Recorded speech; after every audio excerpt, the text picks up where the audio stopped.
Broadcasting the information the mainstream media won't touch. This is The Richie Allen Show in association with DavidIke.com. Let's get our next guest on the line. We like him a lot. We really do.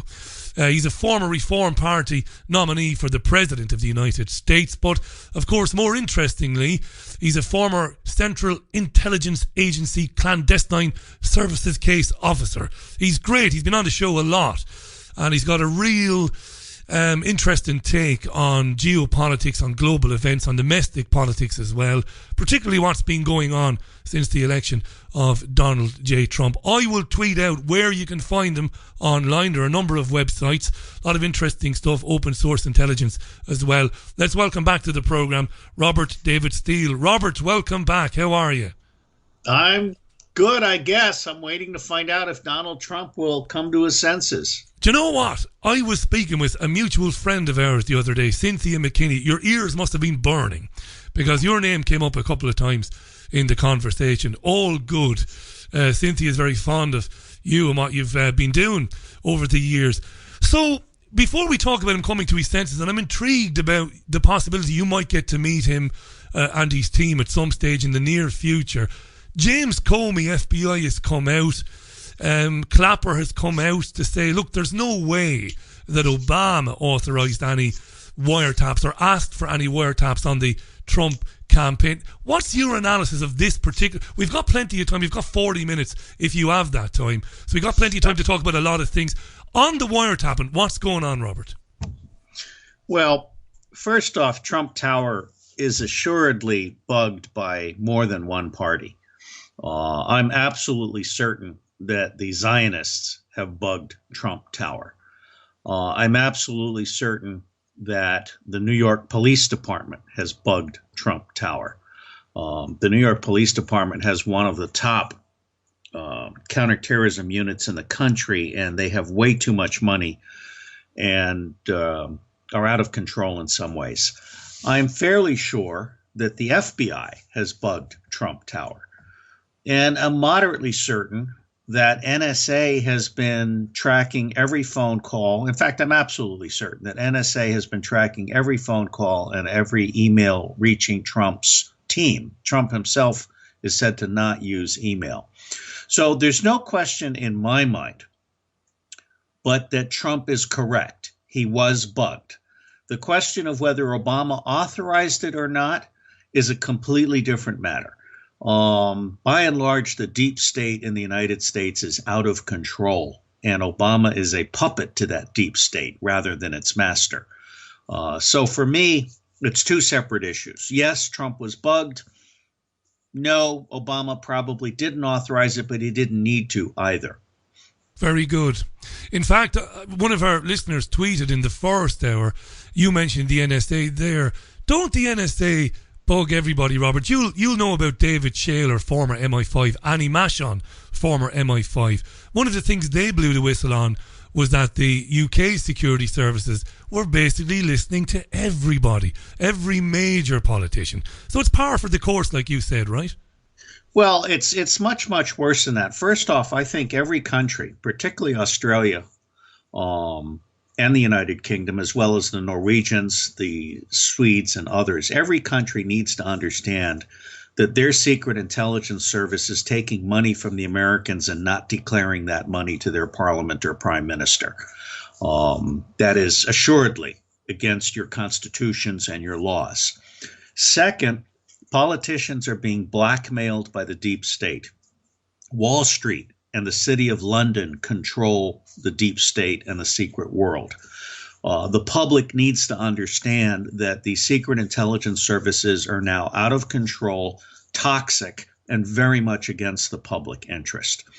Thirdly, they collect everything, but they only process less than 1% of what they collect. And that 1%, sadly, is not about defending any country from terrorists or others. It's about blackmailing politicians. Now, in the United States, the National Security Agency does not have a legislative charter. And if I get to see Donald Trump, among the multiple recommendations that I will be making most of which focus on the Electoral Reform Act and getting a grip on our country, will be that he closed down the National Security Agency, lock, stock, and barrel. He can do this with an executive order. I would recommend that first William Binney be hired by Trump to become the first director of the Directorate of Signals Intelligence at CIA, which should be expanded to become restored as the Central Intelligence Agency. And after Binney has pulled out the 30% that he wants, we terminate the National Security Agency. We destroy its building with controlled demolitions. We remove the debris and we plow salt into the ground. This will be the equivalent of Harry Truman firing Douglas MacArthur, and it will send a very positive signal across the country and around the world. I'm intrigued by that, and when you emailed me the other day, Robert, and said that you were very close to, or you think you're close to getting a meeting with these people, I'm absolutely intrigued by that, and I'd love that to happen. Now, one of the reasons we invite you on is because we, sadly, I think, are unique these days in the independent media. We like to invite people on that have a different point of view than mine, because I have a soapbox here 5 days a week and a TV show that I do, and I get to say whatever I want and it's unchallenged. It's not healthy. It's not healthy at all. And I think one of the things we disagree on is who this guy is, this Trump guy. Now, I sent you a video earlier on. You haven't had time to watch it. It was a bit unfair, maybe. I haven't watched it all either. But there's a lot of talk about the influence that the billionaire Robert Mercer has had in switching his allegiances from Ted Cruz and throwing his money and a lot of organisation behind Donald Trump, including getting Stephen Bannon and Kellyanne Conway into senior roles in his campaign. That should be, of course, you're incredibly objective and fair. I'm not talking about you, but for his supporters who didn't know that and didn't know who this guy was and this guy's influence on Bannon at Breitbart and elsewhere, they should be worried about that, especially with draining the swamp and going a new way and cleaning house. It just looks like another billionaire financier picking a candidate and backing him all the way to the top. What do you think? Well, first off, the candidate was only backed at the very end when everybody else had failed. Second off, the extreme right that is represented by this billionaire is less than 15% of Trump's support base. Thirdly, he's a minor billionaire, not a major billionaire. Lynn Rothschild is a much more important trillionaire. Yes. And Lynn Rothschild is reputed to have made Donald Trump an offer to throw the election, and he tried. And when he finally got elected, he was put in a very uncomfortable position. I mean, for him, the presidency is actually a step down. So I think you're overstating this guy's influence. Now, where Trump has made a number of mistakes is or not mistakes really, because he did the right things. He did the things he had to do to survive Election Day and to get from Election Day to Inauguration Day. And having Judas Priebus as his chief of staff is one of those things. Many of his cabinet choices were made towards settling what he regarded as the greatest threat to his life and his presidency, which is the extreme right, not the Democrats. The Democrats are in absolute disarray. But now it's time for Trump to get serious. However, let me say something which I think is very important to all of you who rightly are very suspicious of Trump and very concerned that Trump represents a turn toward fascism or whatever you want to call it. I mean, I personally don't think there's anything worse than having a lesbian, pedophile, traitor, criminal as president, which was the alternative. So for me, Trump is a step up. However, the enemy of my enemy is my friend. And I'm finding that progressives are beginning to understand me when I say that what is miraculous about Donald Trump is that he was elected against the opposition of the two-party tyranny in the United States. The Republican Party is not his friend. John McCain, Lindsey Graham, Paul Ryan, all of these people are not his friend. They will all do everything they can to see him impeached before 2018. Trump has one chance to basically be the first independent president in modern history. And that one chance is called an Electoral Reform Act, which would actually restore integrity to the American electoral process. We are not a functioning democracy. And so from where I sit, for all of his warts, Donald Trump is the one person who has the power to introduce an Electoral Reform Act and barnstorm across the country and get enough people to support it outside of the two-party tyranny. Because you have to remember, the Democrats control 17% of the vote. The Republicans control 13% of the vote. There is 70% of the vote out there to be gotten by Donald Trump, to include libertarians, Greens, working families, independents, and so forth. So, number one, I think you overstate the influence on Trump of any given billionaire. Number two, I think that Trump may self-destruct, regardless of anyone's influence, including mine. And number three, as God is my witness, America is at a turning point, and Donald Trump could be exactly what we needed, a national enema. Robert David Steele is on the line, folks. Great to have Robert on. We're tweeting out and putting out on Facebook links to where you can find Robert. It's exactly 17 minutes or approaching 17 minutes past the hour. We were talking there briefly about the Mercers and the influence they had on getting Kellyanne Conway. Rebecca Mercer herself was on the Trump Transition Team Executive Committee. See, the problem I have, Robert, is he's surrounded with Zionists and bankers. And I hear you loud and clear. I'm not stubborn or obstinate. I listen carefully to the people who disagree with me. I'm a journalist. I'm not, I'm not an idiot commentator who thinks he's right all the time. But everywhere I look, that's actually the definition of journalist in the United States. An idiot commentator. An idiot commentator. Sadly, you're just look at Chris Cuomo on sadly Kraft right. News Network. It's dreadful, Robert, and we talk about it all the time here. Child. Do you remember? I mean, you're not anywhere near an old man. You're not that much older than me. Do you remember a time when a journalist working for a network gathered some facts and put those facts out in a story and said nothing about it, didn't editorialize? I mean, I don't remember a time. Well, Greg Hunter, who interviewed me the other day on American Watchdog or whatever it's called, USA Watchdog, is a tremendous investigative journalist, and he actually ended up quitting the industry because investigative journalists are no longer allowed. Look, I think we're at a turning point in history, and Brexit was part of it. Donald Trump is part of it, and whether Trump chooses to restore democracy is going to be entirely up to him. He is surrounded by traitors, and he is surrounded by billionaires, and he's got 9 Goldman Sachs guys, whose exclusive job is to keep Donald Trump from doing any kind of tax reform that shifts the burden from Main Street to Wall Street. Absolutely. That's their job. Now, the beauty of Donald Trump is that he knows that. And the beauty of Donald Trump, I mean, it's one of the things I most admire about the guy, is he knows how to renegotiate a deal every single day. So he's at a point right now where we, the people of the United States of America, are trying to show him that the time has come to renegotiate the deal and bury the deep state. The enemy of my enemy is my friend. If Donald Trump will bury the deep state, we, the people, are prepared to make him emperor.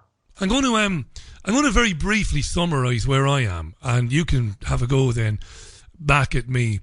I've more and more come to think that a massive psyop has been played on all of us, me included. I'm not exclusive here. I'm not a genius. I'm not the smartest guy in the room, far from it. But I believe that we've been duped. And I also believe it's very possible that Donald Trump has been duped. Trump might not be aware of what's going on, but I'm coming to believe, Robert, that he was put in there because he could be controlled, because he's boisterous, he's loud, he's gregarious, he's a type A personality. Let me finish, and then I'll shut up and you have the floor. Let me finish. Because of the way he acts, and I think somebody has identified his personality and thought, this is great. With this guy, we can really put in place divide and conquer. We can make people believe, because of his actions, because of the way he is, we can make people believe that this guy is anti-establishment, when in fact we'll be pulling the strings all along. He might think personally that he's individual. He might think that he's shooting from the hip and he's doing what he wants, but we'll control him all along. And I think we've all been duped, Robert. Well, I would beg to differ. First off, there is absolutely no one that is more of a warmonger and slut for Wall Street than Hillary Clinton. Absolutely. And I would also respectfully point out that the bookmakers in the United Kingdom, as well as everywhere else, are very, very smart people. And this is the opening of my free online and also my Amazon Kindle, but free online. It's called Donald Trump Accidental President Under Sage. It's the best analysis of how he won accidentally that is out there. There is none that can equal it. It has 50 endnotes with links. It's very well documented. The bookmakers, and you remember, the house always wins. The bookmakers gave Donald Trump odds of 20-1 at best, 200-1 at worst. His own firm, Cambridge Analytica, at noon on election day, gave him the chance of winning of 20%. Now, all of these people are not stupid. No, I'm not saying they are. No. Okay, but what I'm trying to tell you is he wasn't supposed to win. The fix was in. And as I explain in Donald Trump Accidental President Under Sage, as I explained, two big things happened. The first is that the electronic ballot tampering that Hillary Clinton was planning to use against Donald Trump, that she used very successfully against Bernie Sanders. Stanford University documented how she stole 13 primaries from Bernie Sanders. That was stopped. Okay? She started talking about the Russians too soon. And that led to an intervention by white hat kind of counter hackers, if you will, against Hillary Clinton. The Russians did not hack the election. Hillary Clinton tried to hack the election and was stopped from hacking the election. Yeah. Okay, that's half of it.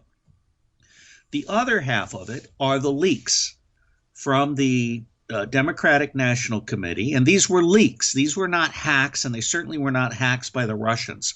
There's a difference between cyber snooping and actually releasing information that you've gotten from cyber snooping. The DNC was leaks by an insider and also leaks by NSA people furious with Hillary Clinton's abuse of classified information.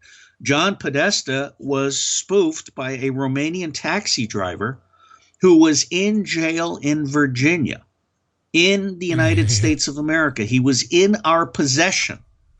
He was thoroughly debriefed. We concluded that he was not working for the Russians, and we sent him back to Romania. John Brennan is a liar. And my other Kindle short and also free online on soft coup takes the CIA report and rips it apart. I ripped John Brennan a new asshole, okay, line by line. And on page A13, and Robert Perry of Consortium News pointed this out to me, on page A13, the CIA report says our judgments are not based on evidence. In black and white. Okay? John Brennan is a liar and a traitor. And his attempt to overturn the Electoral College based on lies about the Russians hacking the election is, in my view, not just despicable, but actionable. Now, the third thing that happened, which most people did not anticipate, was at the very end. Oh, and by the way, Podesta opened up the pedophile situation. And Pizzagate turned into Pedogate, and that is actually one of the critical factors in the public now coming together against the deep state.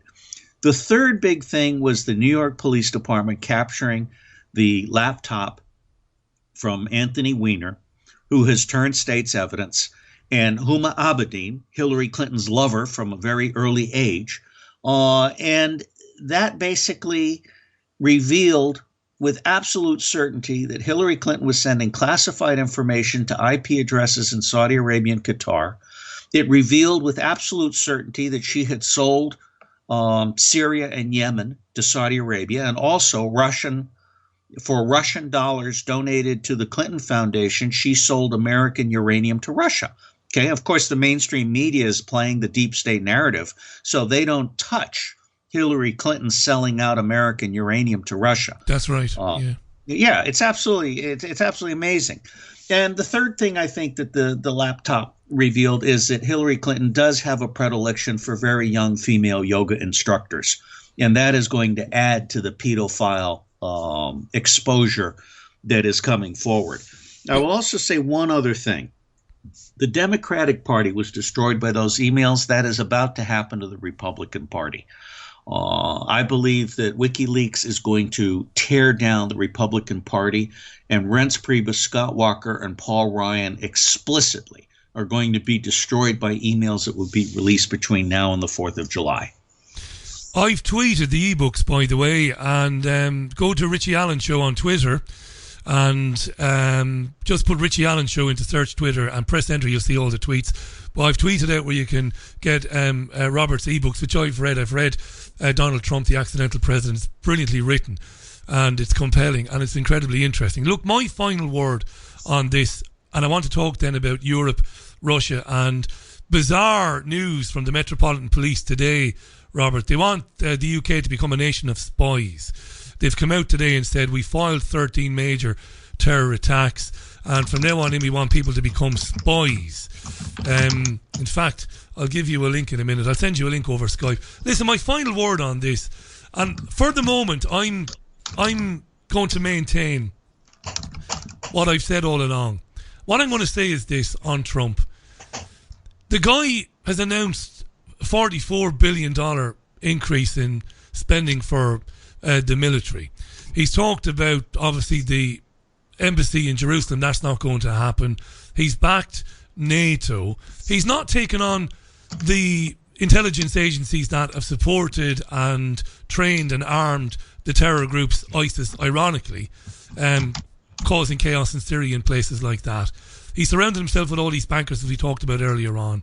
Do you know what I think, Robert? I think that, and I'm not talking about you personally, and I really am not talking about you, but many of the people who come on this program, their justified hatred for the criminal, the vicious criminal that is Hillary Clinton and her husband, for some people that has blinded them to the idea that Trump just might be just another puppet. And I can understand that, you know, because Clinton is evil. She belongs in prison. Ordinarily, when somebody like you mentions the word paedophile and Clinton in the same sentence, I would jump down your throat, remind you of libel law, and I would ask you not to do it again. But with Clinton, I won't do that. I know who these people are. And I think people have gotten caught up with the hateful figure she is. And I thought, oh, we dodged a bullet there. We've got this guy. And some people won't even consider that Trump was served up to them. That's my final word on that. You come back on that, and then we'll talk about Russia and we'll talk about intelligence. Go on. Trump is laughed at by the other billionaires because Trump actually makes his money relatively honestly. He tries to build things. The other billionaires make their money by manipulating foreign exchange and interest rates. I cannot exaggerate to you the degree of criminality that characterizes the Rothschilds and all of the other major billionaires. Yes. To include the Koch brothers, which, by the way, that's the correct pronunciation of their name, the Koch brothers. They make $3 million an hour in interest. The entire banking system is a scam. When a banker wants to buy physical property, he invents $3 million. He gives himself a credit of $3 million and goes and buys the property, and no one is the wiser. This is one of the reasons why I think we need to push back on absentee landlords. I think communities need to take control of their own property, and people, obviously individuals, will continue to own property, and as long as you are the steward of that property, there is no question but that you are its absolute owner. But absentee landlords who have bought property based on fraudulent banking, fictional dollars, need to be dispossessed. So for me, Trump, and I've studied him carefully, Trump is a wild card. He could go either way. There is no question but that he has made some extraordinarily stupid decisions, one of them being $54 billion to a Department of Defense which is 50% waste, cannot fight and win wars, and worst of all, the Department of Defense consumes 60% of the U.S. disposable budget and 16% of the U.S. total budget.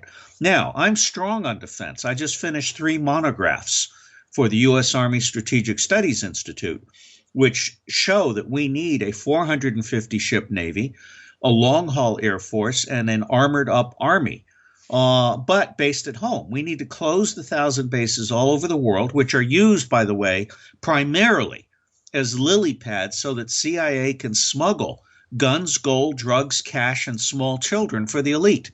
As long as our military is overseas, particularly in Japan, Germany, and Korea, it's their military, not ours. Yeah. We need to close the bases, bring our people home, and stop paying for militaries at U.S. taxpayer expense to keep the Saudi Arabian pedophile pervert monarchy in power. Absolutely. Well said. 29 minutes to the top of the hour. Former CIA clandestine case officer Robert David Steele is on the line.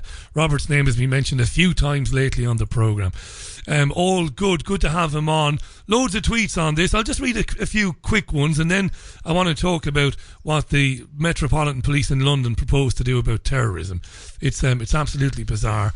And secret courts, can you believe it? Hugo says Trump has indeed probably laughed at, as Robert says. His presidency reminds me of the 1979 film Being There. Buzz agrees with Robert. Buzz believes that this is Trump's job to expose the real history.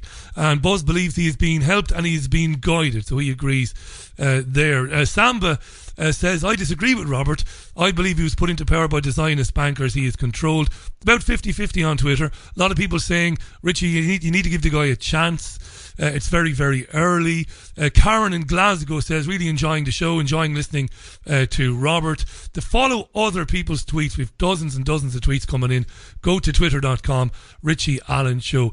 Robert, can you believe we live in a world where the intelligence agencies can go on television and tell major news networks in the UK, we filed 13 major terrorist attacks in the last couple of years, by the way. We kept you all safe. We can't tell you any details of those, but what we can tell you is that a number of these people have already been through the courts. And in the same breath, they say, we want the public to step up and to start reporting things like if they think people are doing things unusual on the internet, if they think people are looking weird or behaving badly.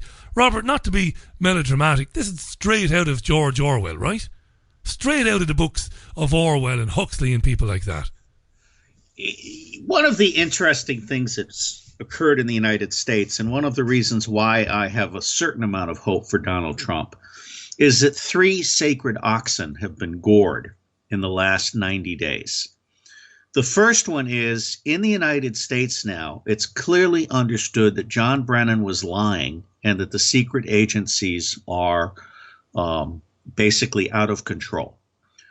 Second, it's clearly understood in the United States now that it's the mainstream media that is fake news. And third, not quite in full gestation yet, but the 99% of the public is very quickly coming to realize, they haven't quite gotten there yet, they're coming to realize that the two-party tyranny is the front end of the deep state, and that the enemy of my enemy is my friend. And if we can get Donald Trump to introduce the Electoral Reform Act, not only does that empower Trump over the two-party tyranny, not only does that destroy the deep state, but it opens the possibility of Donald Trump being the greatest president in modern history. I have absolutely no doubt in my mind that Donald Trump is an extraordinarily smart man who, given the right tools and given the right information, could indeed be a change agent. You see, No, and by the way, yeah. Richie, you and I will be the first to go to jail under that new rubric. I better not visit the United Kingdom. Oh, it's madness, Robert. It's absolutely madness. And of course, David Cameron hinted at this when he gave a speech at the United Nations 2 years ago. He said that even non-violent extremism is very dangerous. People talking about crazy conspiracy theories about 9/11 and the 7th of July and all of that. Yes, of course, they want to criminalize thought. I am quite sure that the intelligence community has pictures of David Cameron raping a child. Right. But we've no evidence. We can't say that. We have no evidence of that. I can say that.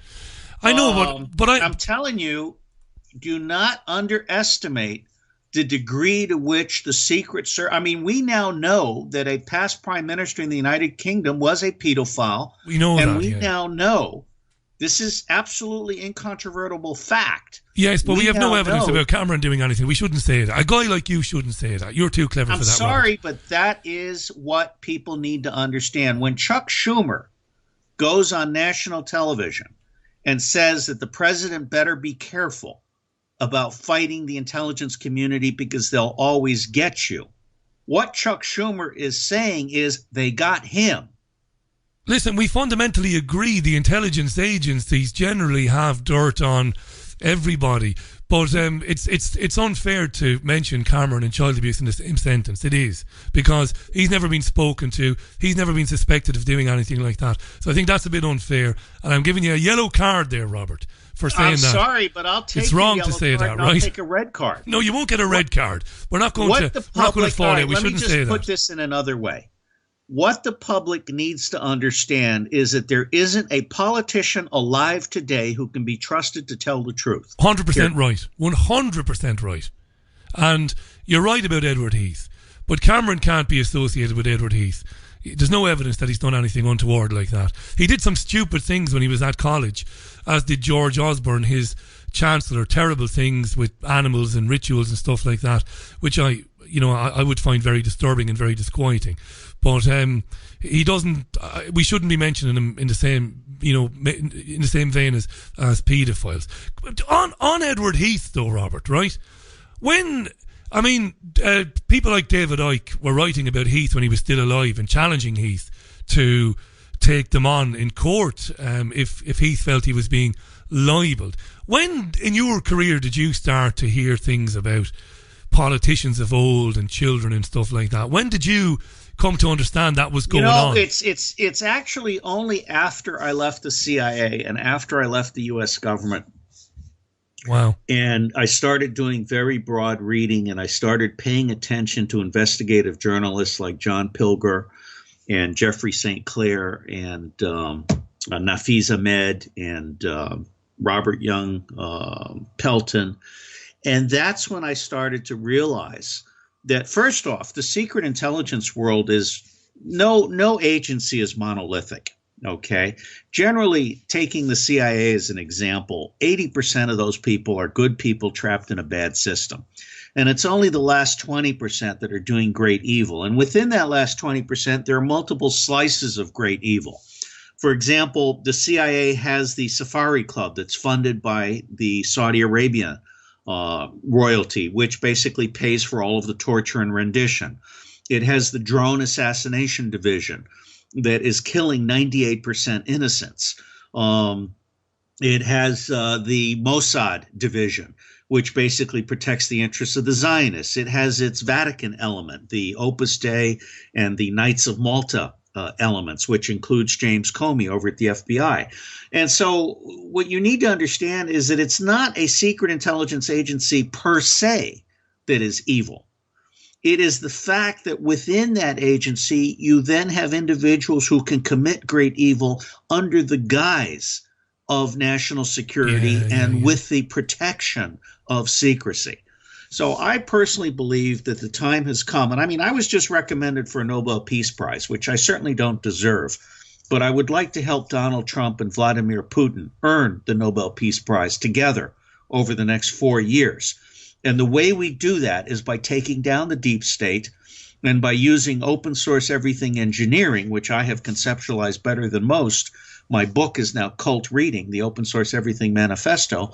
And I believe we can accomplish the 17 Sustainable Development Goals in the next 20 years at 20% of the cost of the existing paradigm. And what that does is it stops war and waste. It stops regime change and all of this other nonsense. And it makes the world so prosperous everywhere that there are no more illegal aliens. We have a few minutes left, and on that I want to ask you.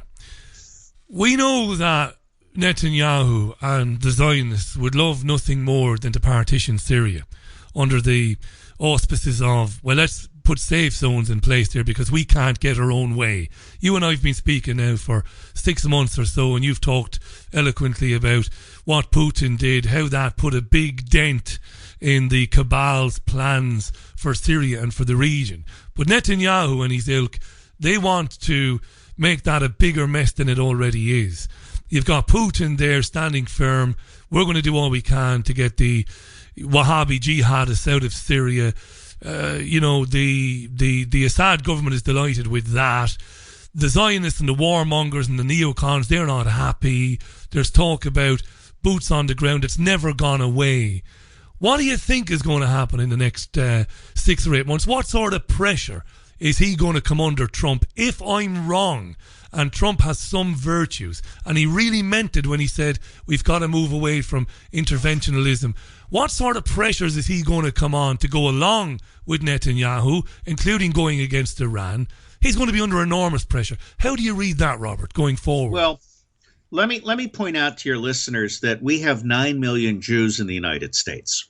That is an insignificant number in terms of legal, ethical, political power. The power of Israel in the United States is based on bribery and blackmail. And it is based on the Zionists having undue influence over organizations like AIPAC, which should properly be registered as agents of a foreign power. The same is true for Saudi Arabia, which tends toward bribery, not just rather than blackmail, but they have their own blackmail elements. What I think is going to happen is Donald Trump is going to discover that he has the power to create a new American democracy that makes him more powerful than two-party tyranny and makes him more powerful than neocons and allows him to stop foreign influence on American policy.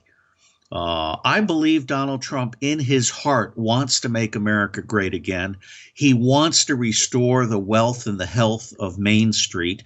He understands that Wall Street, the Vatican, the Rothschilds, the Zionists, the Saudis are all evil doers.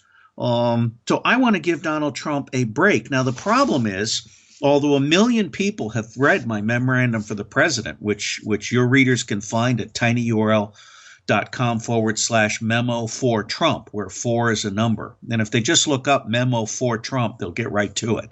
I'm trying to get a meeting with Steve Bannon on Monday or Tuesday.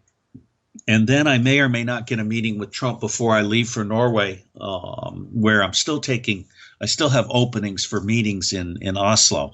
And if Trump executes the 8 ideas in my memorandum for Trump, which, by the way, were delivered to Reince Priebus in a 10-page memorandum on 15 December. I was intending for Trump's inauguration speech to make him the greatest president since John F. Kennedy.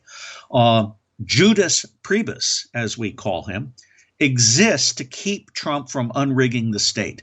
Judas Priebus's highest role in life is to keep the two-party tyranny alive. And so I think Trump is at a turning point. And we have a violent American spring coming. We have the # Google Gestapo in full play now, censoring all pro-Trump remarks and elevating all anti-Trump remarks. The governors are against Trump. Berkeley, the violence at Berkeley is a taste of what is to come. We're going to have 1,000 Berkeleys across this country in April. And it's going to culminate with 3 million people being bused to Washington to trash the city. We have impeachment going underway. Not only Democrats, but Republicans are working on impeachment proceedings. And last but not least, David Stockman, who I think should be chief of staff. David Stockman has said we're coming up on a debt ceiling at the same time that Wall Street is going to crash the economy and blame it on Trump. So I very humbly if Trump doesn't pay attention to this memorandum and make some decisions in the next 2 weeks, I think he's toast. I love chatting with you, Robert. I mean that. It's great that you come on and you put different points of view and scenarios to me, because I obviously take a different point of view. It's really important that. It's great to have you on. Cynthia McKinney echoes what you said there about impeachment. She was with us on Thursday. You're always welcome back on the programme. I've tweeted out links to the ebooks and the memos that Robert just spoke about. I've tweeted them out there. I recommend you read them. Always keep an open mind. I always do. Whatever opinion I arrive at, I always keep an open mind. I hope you get that meeting, Robert. I'd love you to be able to put some of these things to Trump and his team, and I look forward, if you do get it, to hearing how you got on. Thanks so much as always, mate, for coming on. Oh, it's my pleasure. Bye-bye. Huge pleasure. Bye. Robert David Steele on the line to us there from his home. Fascinating stuff.